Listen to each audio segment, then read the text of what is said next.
Assalamualaikum warahmatullahi wabarakatuh. Selamat pagi anak-anak semua. Hari ini kita akan melanjutkan pembelajaran tema. Oke, sebelum kita mulai pembelajaran hari ini, mari kita berdoa terlebih dahulu. Berdoa mulai. A'udzu billahi minasyaitonir rajim. Bismillahirrahmanirrahim. Raditu billahi rabba wa bil islami dina wa bi Muhammadin nabiyya wa rasula. Rabbi zidni ilma warzuqni fahma. Amin ya rabbal alamin. Oke. Hari ini kita masih di tema 6 ya, tapi kita masuk di subtema yang kedua, pembelajaran yang pertama. Oke, langsung saja kita ke materi. Hari ini Siti libur sekolah. Siti dan ibu memasak bersama di dapur. Siti membantu ibu membuat tumis kangkung kesukaannya. Ibu meletakkan wajan di atas kompor, kemudian menyalakan api kompor. Tidak berapa lama, ibu menuangkan sedikit minyak goreng ke dalam wajan. Siti diminta menunggu wajan tersebut sampai minyak goreng di dalam wajan itu panas. Tak berapa lama, timbul gelembung kecil dalam minyak goreng. Saat itulah Siti tahu bahwa minyak goreng itu telah cukup panas. Siti pun memasukkan bumbu-bumbu yang sudah dipotong ke dalam wajan. Sreng, terdengar suara dari dalam wajan ketika bumbu itu bertemu minyak goreng panas. Aroma bumbu pun menyebar di seluruh ruangan dapur. Sedap. Nah, pernahkah kamu melakukan kegiatan yang serupa dengan Siti dan ibunya? Pernah tidak kira-kira? Menurutmu, sumber panas apakah yang digunakan Siti untuk memasak? Kira-kira apa yang dipakai ya? Nah, mengapa minyak di dalam wajan itu bisa mengeluarkan gelembung kecil? Tanda minyak itu sudah panas. Apa yang sebenarnya terjadi? Dapatkah kamu menemukan peristiwa yang serupa dengan yang dialami Siti? Bisa tidak kira-kira? Nah, kita hari ini akan mempelajari itu. Oke. Perpindahan panas atau kalor. Pernahkah kamu membantu ibumu memasak sayur? Tahukah kamu mengapa api kompor dapat memanaskan air dalam panci sehingga sayuran yang ada di dalamnya menjadi matang? Ketika kamu memasak sayuran, panas dari api kompor berpindah ke dalam panci. Kemudian panas tersebut berpindah ke dalam air sehingga air menjadi panas dan sayuran yang ada di dalamnya menjadi matang. Peristiwa tersebut membuktikan bahwa panas itu dapat berpindah. Nah, awalnya dari kompor, kemudian panci diisi airnya terus kemudian bisa mendidih. Awalnya dari kompor ke panci, kemudian baru ke air. Seperti itu prosesnya. Letak matahari dari planet kita ini sangat jauh, yaitu sekitar berapa itu? 152.100.000 kilometer. Jauh sekali ya. Akan tetapi, panas dari matahari dapat berpindah atau merambat ke planet kita, sehingga kita dapat merasakan hangatnya sinar matahari. Andai saja panas matahari tidak dapat berpindah ke bumi, dapatkah kamu membayangkan bagaimana keadaan bumi kita ini? Nah, ini matahari, kemudian planet Merkurius, kemudian Venus, baru bumi. Nah, planet bumi kita itu ada di peringkat ketiga dari yang pertama ini. Nah, kalau matahari itu jauh, tidak bisa berpindah ke bumi panasnya, maka kita akan kedinginan. Contoh seperti planet yang jauh ini, Neptunus atau Pluto misalnya. Nah, ini jaraknya jauh, suhunya tentu berbeda dengan suhu yang ada di planet bumi.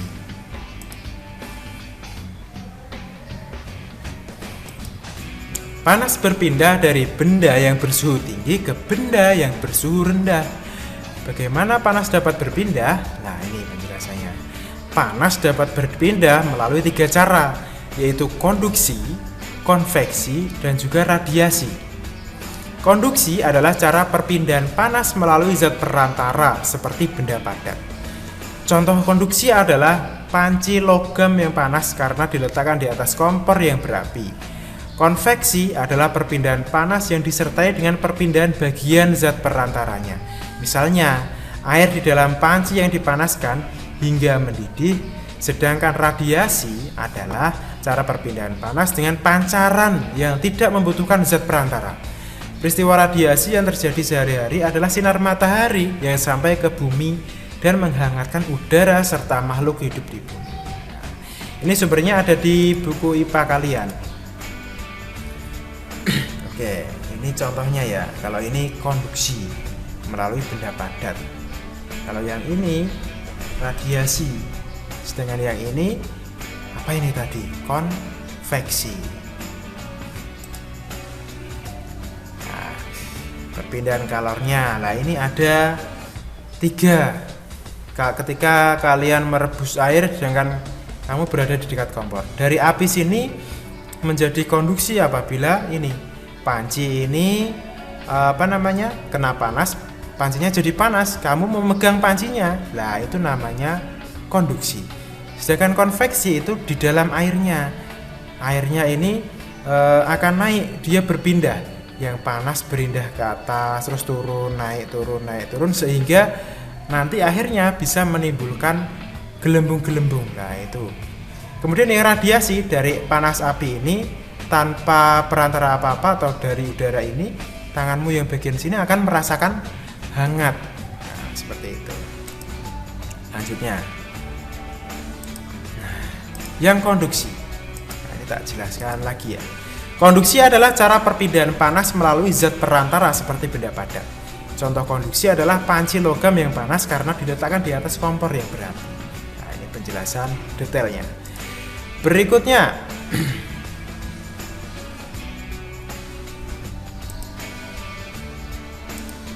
konveksi. Yang konveksi ini.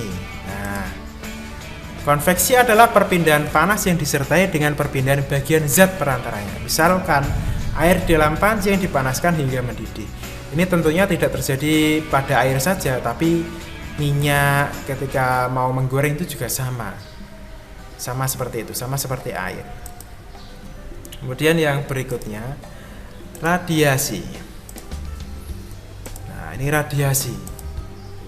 Radiasi adalah contoh perpindahan panas dengan pancaran yang tidak membutuhkan zat perantara. Ini peristiwa radiasi yang terjadi sehari-hari, yaitu sinar matahari yang sampai ke permukaan bumi dan menghangatkan udara serta makhluk hidup di bumi. Selain itu, ini contohnya api unggun. Api unggun lah, biasanya kalau malam orang yang berkemah menyalakan api unggun. Tujuannya supaya udaranya menjadi hangat. Berikutnya, bacaan di atas diperoleh dari sebuah buku pelajaran ilmu pengetahuan alam. Buku merupakan salah satu contoh media cetak yang sering digunakan masyarakat hingga saat ini. Buku adalah kumpulan kertas atau bahan lain yang dijilid di salah satu sisinya dan berisi tulisan atau gambar. Buku sudah ada sejak dulu. Pada zaman kerajaan di Indonesia, buku disebut dengan kitab yang berisi catatan tentang peristiwa atau hasil pemikiran seorang penulisnya pada masa itu. Apakah kamu memiliki buku kesayangan? Kalau punya, berarti kamu rajin membaca. Ini ada bacaan lagi. Perpindahan panas atau kalor. Pernahkah kamu membantu ibu memasak sayur? Tahukah kamu mengapa api kompor dapat memanaskan air dalam panci sehingga sayuran yang ada di dalamnya menjadi matang? Ketika kamu masak sayuran, panas dari api kompor berpindah ke dalam panci. Kemudian panas tersebut berpindah ke dalam air sehingga air jadi panas dan sayuran di dalamnya menjadi matang. Peristiwa tersebut membuktikan bahwa panas itu berpindah. Nah, hal penting dari bacaan ini, panas itu berpindah dari benda yang bersuhu tinggi ke benda yang bersuhu lebih rendah. Panas dapat berpindah melalui 3 cara, yaitu konduksi, konveksi, dan radiasi. Ini diulang lagi sama yang tadi. Jadi panas kompor, panci yang tadinya dingin ketika ditaruh di api yang menyala dia akan panas. Kemudian air di dalamnya juga akan mendidih. Seperti itu. Nah, ini ada beberapa kata dan juga artinya serta kalimatnya. Ini silakan kalau kalian butuh boleh dicatat di buku catatan kalian. Saya lanjutkan ya.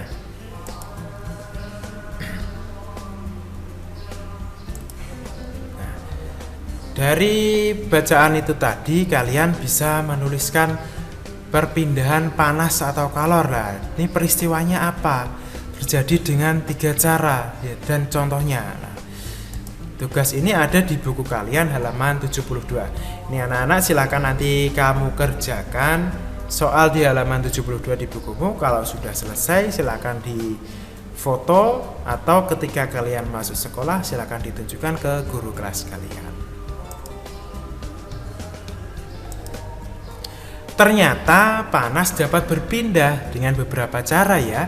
Setelah membaca bacaan itu, saya jadi lebih mengerti. Saya juga, Din, apalagi dibantu dengan mencari kata kunci dan hal penting bacaan. Saya semakin mengerti dan apa yang kubaca. Sebenarnya saya masih penasaran dengan cara perpindahan panas itu. Bagaimana kalau kita cari tahu cara perpindahan panas itu secara detail? Idemu menarik, Siti. Saya juga penasaran, karena kupikir hal itu terjadi sehari-hari di sekitar kita. Mungkin kita menyadarinya, mungkin kita tidak menyadarinya. Yuk kita cari sumber bacaannya. Perpindahan kalor secara konduksi. Perpindahan kalor secara konduksi disebut juga perpindahan kalor secara hantaran, yaitu perpindahan kalor tanpa memindahkan zat perantaranya. Pada peristiwa perpindahan kalor secara konduksi, yang berpindah hanya energi kalornya saja. Umumnya perpindahan kalor secara konduksi terjadi pada zat padat. Nah, ini konduksi, terjadi pada zat padat. Agar kamu lebih mudah memahami peristiwa konduksi, mari kita lakukan kegiatan ini. Peristiwa konduksi dapat diumpamakan dengan kegiatan memindahkan buku secara estafet yang dilakukan oleh kamu dan teman-temanmu. Buku yang dipindahkan secara estafet kita umpamakan sebagai kalor dan orang yang memindahkan sebagai zat perantaranya. Ketika kamu dan teman-temanmu memindahkan buku secara estafet, yang berpindah hanya bukunya saja, sedangkan kamu dan temanmu sebagai perantara tetap diam di tempat, tidak berpindah. Begitu pula dengan peristiwa konduksi, hanya kalornya yang berpindah, zat perantaranya tetap. Nah, seperti ini. Bukunya awalnya di sini. Dipindahkan siapa? Dipindahkan ke si A, kemudian si B, si C, kemudian si D, kemudian sampailah di ujung sini. Nah, bukunya yang berpindah, orangnya tetap berada di posisi semula. Seperti itu, diumpamakan seperti itu sederhananya.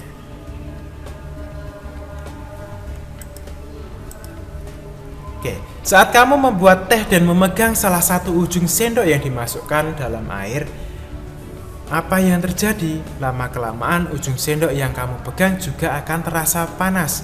Peristiwa tersebut merupakan salah satu contoh perpindahan kalor secara konduksi. Pada perpindahan kalor secara konduksi, kalor akan berpindah dari benda bersuhu tinggi menuju benda yang suhunya lebih rendah. Nah, ini contohnya ya.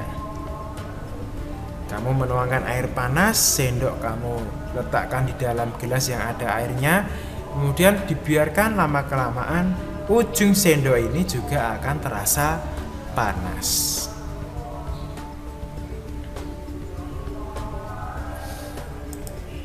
Peristiwa konduksi juga dapat kamu jumpai pada saat kamu memasak. Pada saat kamu menggoreng, ujung spatula yang kamu pegang akan terasa panas walaupun ujungnya tidak bersentuhan dengan api kompor. Setrika listrik merupakan alat yang cara kerjanya menggunakan prinsip perpindahan panas secara konduksi. Ketika setrika dihubungkan dengan arus listrik, maka arus listrik akan mengalir melalui elemen pemanas. Panas dari elemen akan berpindah ke bagian atas alas besi setrika yang tebal. Nah, pada setrika itu biasanya ujungnya dulu yang panas, kemudian baru yang bagian belakangnya sini. Seperti itu.